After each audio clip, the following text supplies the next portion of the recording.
আজ থেকে প্রায় ৬০০ বছর আগে শেরশাহের আমলে এক তান্ত্রিক সাধক সিদ্ধি লাভ করেন। আসানসোলের কৈটি বিধানসভার অন্তর্গত নিয়ামতপুর গ্রামে দেবী কালীকে প্রতিষ্ঠা করেন। তখন থেকেই এই মন্দিরে মা কালী ভক্তি ভরে পূজিত হচ্ছেন।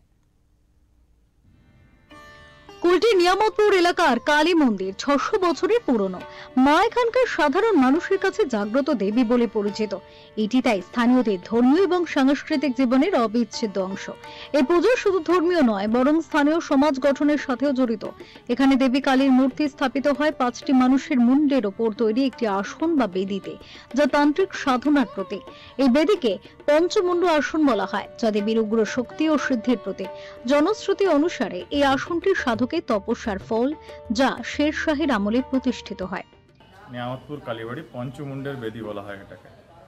মান্যতা আছে, আমরা যে ছোট থেকে শুনে আসছি যে এটা শেরশাহ সুরির সময় থেকে এই কালীবাড়িটি এখানে আছেন, মা কালী এখানে আছেন। এটা পঞ্চমুন্ডের আসন এবং এখানে সিদ্ধি প্রাপ্ত করে মা এখানে প্রতিষ্ঠা করা হয়েছিল।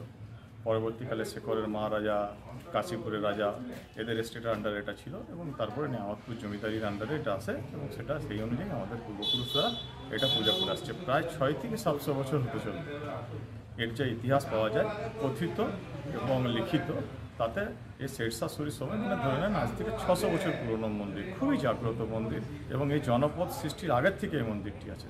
এই মন্দিরকে কেন্দ্র করে নিয়ামতপুর যে জনপদ, সেই জনপদ ধীরে ধীরে ধীরে ধীরে গড়ে ওঠে। নিয়ামতপুরের একটা বৈশিষ্ট্য আছে, নিয়ামতপুর কিন্তু শেরশাহ সুরির সময় জিটি রোডের ধারে একটা চটি ছিল। সেই চটির পাশে একটা কুয়া আছে, দেখবেন মানসী সিনেমা হলের কাছে, সেই কুয়া এবং এই মন্দির। এই পুজোর একটি বৈশিষ্ট্য হলো পুজোর দিন এখানে দেবীকে শিকল দিয়ে বাঁধা হয়। পুজোর পর শিকল খুলে দেওয়া হয়। জানা গিয়েছে এটি দেবীর অসীম শক্তিকে নিয়ন্ত্রণ করার প্রতীকী রীতি, যাতে তার ক্রোধ নিয়ন্ত্রিত থাকে এবং ভক্তদের কল্যাণ ঘটে। এছাড়া পুজোর সময় নূপুরের শব্দ শোনা যায় বলে স্থানীয়রা বিশ্বাস করেন, যা দেবীর উপস্থিতির সাক্ষ্য। এই রীতিগুলি তান্ত্রিক পদ্ধতির ওপর ভিত্তি করে এবং যা বাংলার লোকধর্মের সাথে মিলে যায়। অনেক ঘটনাই আছে, মানে অনেকেই মাকে নিজের চোখে দেখিয়েছেন। আগের অনেক পুরনো দিন মা এখানে বসে ওখানে বসে স্নান করছেন বা চুলসু করছেন। মোটামুটি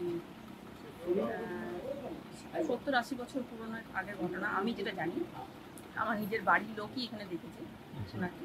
তখন এইসব এত জনবসতি ছিল না, খুবই ফাঁকা ফাঁকা ছিল, সব কিছুই ছিল না।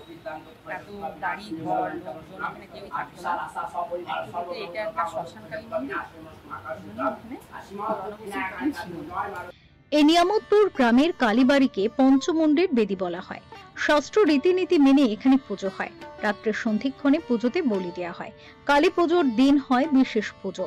ভোগ প্রসাদ, নরকম ভাজা, সবজি, পায়েস সহ আরো নানা ভোগ দেওয়া হয়। গ্রামের মানুষ ছাড়াও দূর দূরান্ত থেকে অসংখ্য মানুষ আসেন পুজোয় অংশগ্রহণ করতে। পাটমারা বিদ্যালয় বাড়ি আমাদের, কিন্তু আমরা এই নিয়ামতপুর গ্রামের কুলপুরোহিত। এই যে মন্দিরে আমরা মনে হয় আমাদের ৭ পুরুষ পৌত্য করছে এখানে। আমার দাদু করে এসছে, বাবা করে এসছে, বাবা কত মারা গেছে ৮ মাস আগে। তার আগে সব পুরুষ পুজো করে আসছি, পুরোহিত আমরা করে আসছি, পুরোহিত পুজো আসছে আমরা করে আসছি। সারা বছর এই পুজো মঙ্গল কামনা সব আমরাই করি, পুজো করি, নিত্য পুজো সব এগুলো আমরাই করে আসছি। আমাদের মহিন্দার বাড়ি, মহিন্দার ফ্যামিলি, বুঝতে পারলে? একটা ফোন ঢুকে গেছে। মন্দিরের বিশেষতা নিয়ে আগে বলে দিয়েছি তোমার যে আমাদের এটা পঞ্চমী আসন, তো এটা এই মন্দিরটা পঞ্চমী আসন। এটা আর মোটামুটি এটা ৬০০ বছর, ৫০০ বছর পুরনো আগে তাহলে তুমি বলবে। জয়ন্ত সাহার রিপোর্ট, ওঙ্কার বাংলা।